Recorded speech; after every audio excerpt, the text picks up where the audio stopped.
What's up, everyone? Today's video is for the NXT peeps who watch each and every single week of NXT, or hell, maybe you just watch the PLEs, because today I am choosing the best match from every single NXT PLE. Now, hear me out.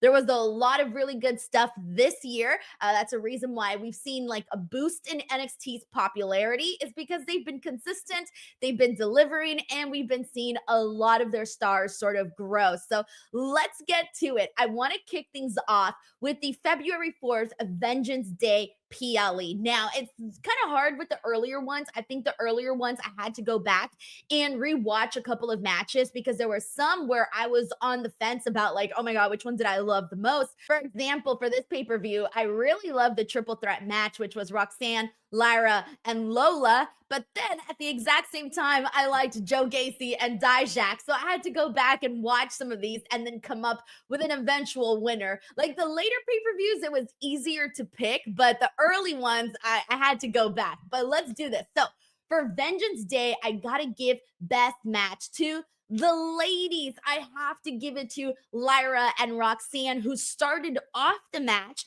and then Lola, who was the one who cashed in her NXT Breakout Tournament contract. So there was a lot of good stuff in this. First and foremost, the portion that we got with just Roxanne and Lyra, I really enjoyed because it was just them going tit for tat and trying to see who can out wrestle the other one.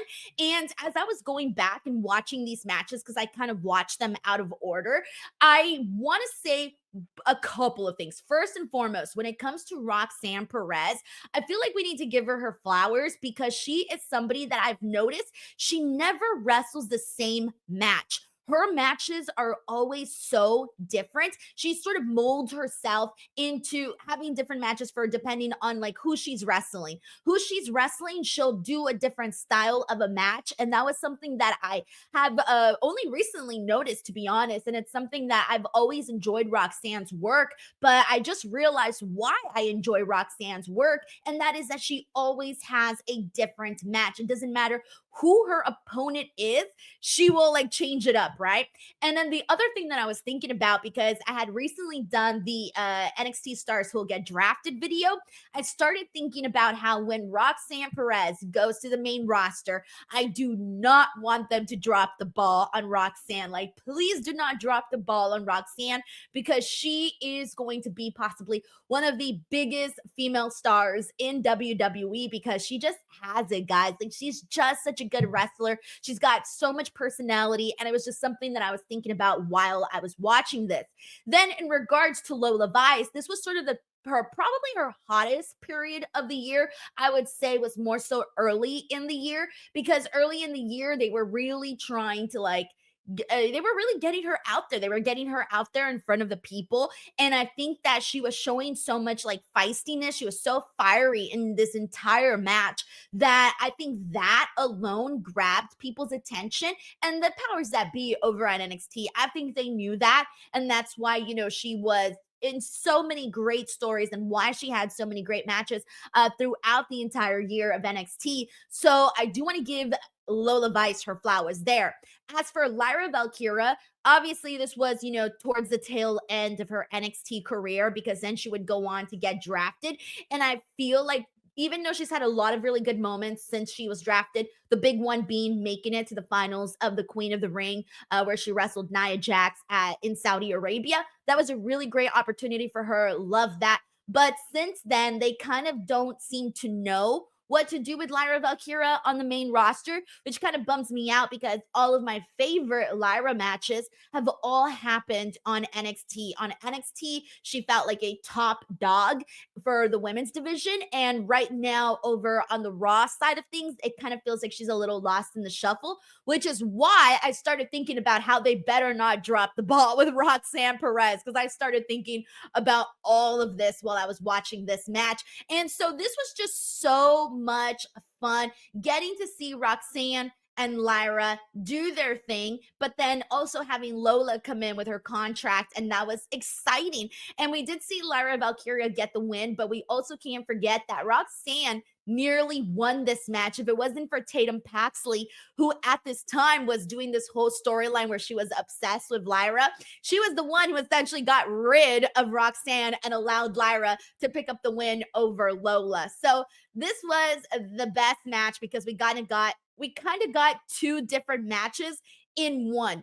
You saw one style of a match when it was just Roxanne and Lyra, and then you saw almost like a different type of match once Lola came in, and both of them together just complemented it very nicely. Moving on to our next PLE, NXT Stand and Deliver. I thought that the best match of this night was the triple threat match that we saw with Oba Femi defeating Dijak and Josh Briggs to retain the NXT North American Championship. Now, this one was a freaking banger. I remember going in and watching the show, and this was sort of a sleeper match in the sense that this wasn't a match that I think many people were necessarily anticipating, or maybe people didn't necessarily think that this was going to be the best match.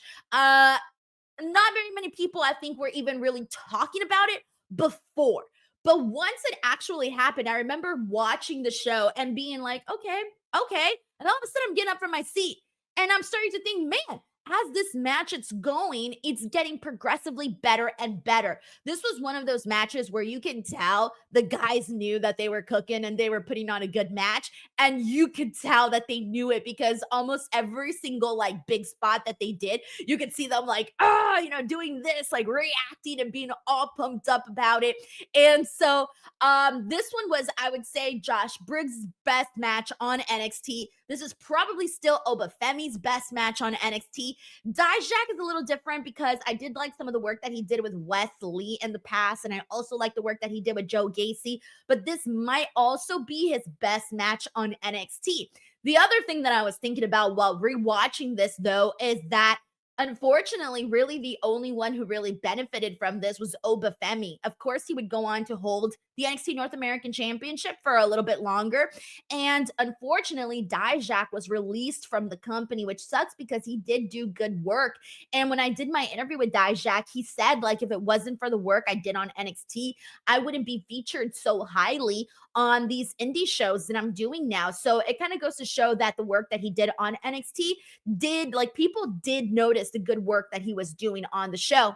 And then Josh Briggs, before this, I really didn't care too much about Josh Briggs, only because there really wasn't much to really bite your teeth into. There wasn't really anything.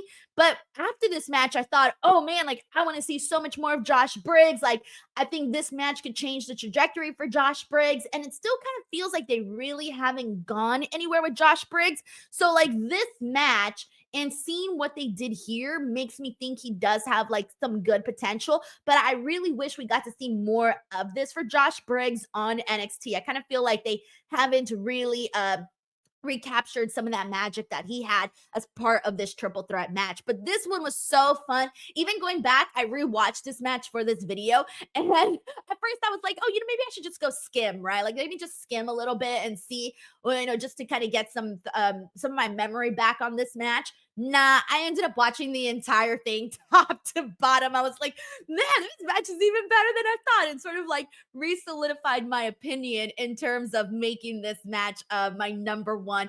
But it was number one because I just thought it was the best wrestling match of the night. It had so much energy, so many great moments in this. They were fun. It was exciting. It was just pretty much everything that you want in this kind of a match.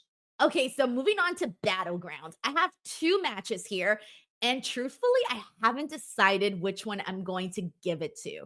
I'm a little bit torn here because there was the women's ladder match for the inaugural NXT North American Championship. Man, they just did a hell of a job. I was rewatching this also last night, and I was just I don't know what to say, guys. I just love seeing them do their thing. And they were so good.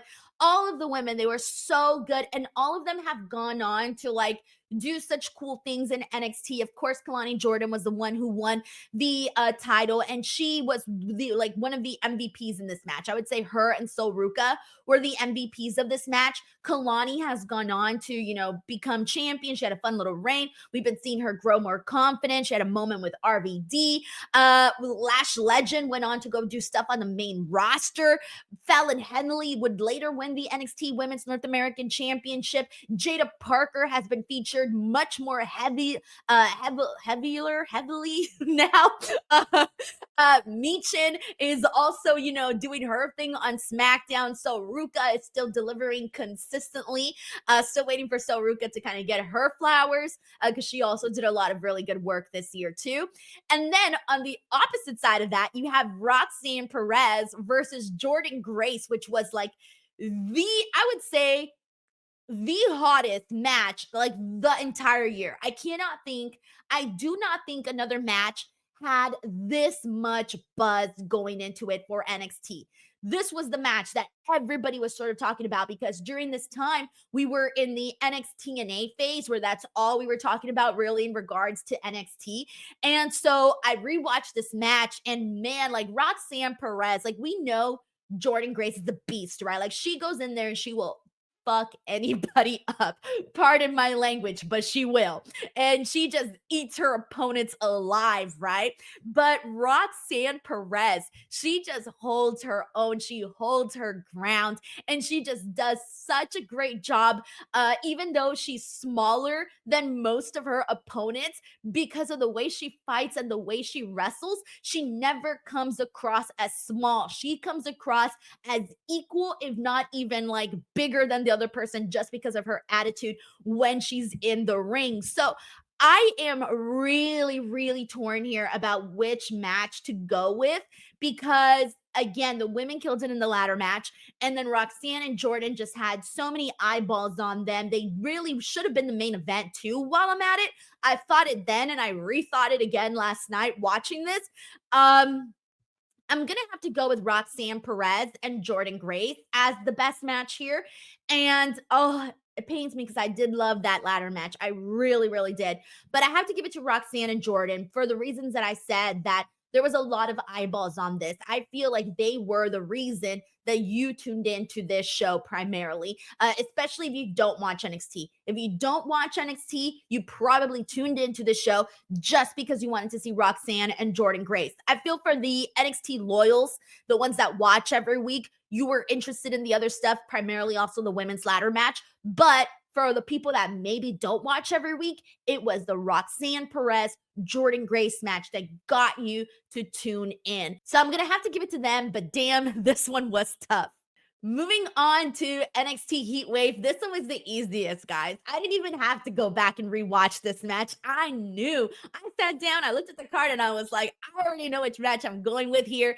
And it is Kalani Jordan defeating Sol Ruka for the NXT Women's North American Championship. So I had mentioned that in that ladder match, it was Sol Ruka and Kalani that I thought were the MVPs, right? Just because they just were. They had the most spots in the match. They did so much. They just were. And this time we got to see them wrestle one-on-one.